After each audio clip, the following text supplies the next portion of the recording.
ಪಕ್ಷ ಗಟ್ಟಿ ಮಾಡಿ 28ಕ್ಕೆ ಚುನಾವಣೆ ಆಗೋದು, ಅದಕ್ಕೆ ಮೊದಲು ಚುನಾವಣೆ ಗೊತ್ತಿಲ್ಲ. ಪೂರ್ವ ಪ್ರಮಾಣದ BJP ಸರ್ಕಾರ 130-140 ಸೀಟ್ ತರುವಂಥ ಸಂದರ್ಭ ಕೆಲಸ ಮಾಡುತ್ತೀವಿ ನಾವು. ಅಶೋಕ್ ಅವರು ಹೇಳ್ತಾ ಇದ್ದಾರೆ, ಈ ಹಿಂದೆ ಕೂಡ ಬೆಳಗಾವಿಯಿಂದಲೇ ಸರ್ಕಾರ ಬಿದ್ದಿತ್ತು, ಈಗ ಮತ್ತೆ ಬೆಳಗಾವಿಯಿಂದಲೇ ಸರ್ಕಾರ ಬಿದ್ದಿತ್ತು. ಅದು ಕ್ಲೈಮ್ಯಾಕ್ಸ್ ಬಂದದ್ದು ನಿಜ, ರಾಜ್ಯದ ಹೇಳಿದೆವು ಅಲ್ಲ ಬಂದೈತೆ. ಯಾಕೆ ನಿನ್ನೆ ಸ್ಟಾರ್ಟ್ ಆಗಿದೆ.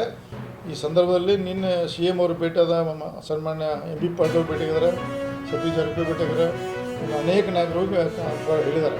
ಹಿಂಗಾದ್ರೆ ಮತ್ತೆ ಬೆಳಗಾವಿ ಸ್ಟಾರ್ಟ್ ಆಗಿದೆ ನೋಡಿ ಹೇಳಿದ್ದಾರೆ. ಅವಾಗ ಸಿದ್ದರಾಮಯ್ಯ ಅವರು ಹೇಳಲಿಲ್ಲ, ಅವಾಗ ಸಿದ್ದರಾಮಯ್ಯ ನಮ್ಮ ನಾಯಕರದ್ದು ಎಲ್ಲ ಸರ್ಕಾರ ಬಿತ್ತು. ಈಗ ಅವರು ಹೇಳೋದಕ್ಕೆ ಮುಂದಿನ ಅವರ ಅನಾಹುತಕ್ಕೆ ಅವರೇ ಕಾರಣ, ಸಿದ್ದರಾಮಯ್ಯ ಕಾರಣಕಾರ. ಅದು ಯಾರು ಮಾಡೋದಕ್ಕೆ ನಾನು ಆಫ್ಸರ್ಗಳ ಬಗ್ಗೆ ಹೇಳ್ತೀನಿ. ನಾನು ಅದರಲ್ಲಿ ತೊಗೊಂಡು ಈಗಿನ 4 ಗಂಟೆ ಇದು ತಟ್ಟುವಂಥ ಜನ ಅದರ ದುಡ್ಡು ತೊಗೊಂಡು ಎಲ್ಲ ತಿಂದು ಗೋಲ್ಮ ಮಾಡಿದ್ದಾರೆ ಭಾಳಷ್ಟು. ಅದನ್ನು ಬೇಕಾದ್ರೆ ನಾನು ಆಮೇಲೆ ಮುಂದಿನ ಹೇಳ್ತೀನಿ ಯಾರಿಗದು. ಅದು ಒಂದು ಕಾಂಗ್ರೆಸ್ ಪಕ್ಷದ ಆಯಿತು, ಅದನ್ನು ನಾ ಮಾಡಿದಂಥ ಇವತ್ತು ಲಕ್ಷ್ಮೀ ಹೆಬ್ಬಾಳ್ಗೆ ತಿರ್ತಾರೆ, ಅದು ತಪ್ಪು. ಕಾಂಗ್ರೆಸ್ ಪಕ್ಷದ ಪ್ರತಿಯೊಬ್ಬ ನಾನು ಅದರ ಎಲ್ಲ ಶಾಸಕರ, ಅವಾಗ ಯಾರೇ ಶಾಸಕರು ಎಲ್ಲ ಶಾಸಕರು 20-25 ಲಕ್ಷ ಎಲ್ಲ ಕೊಟ್ಟು ಕಟ್ಟಿದ್ದಾರೆ. ಲಕ್ಷ್ಮೀ ಹೆಬ್ಬಾಳ್ಗೆ ಇಟ್ಕೊಂಡ್ರೆ ಗೊತ್ತಿಲ್ಲ, ಅವ್ರಿಗೆ ಏನು ಹತ್ರ ಗೊತ್ತಿಲ್ಲ.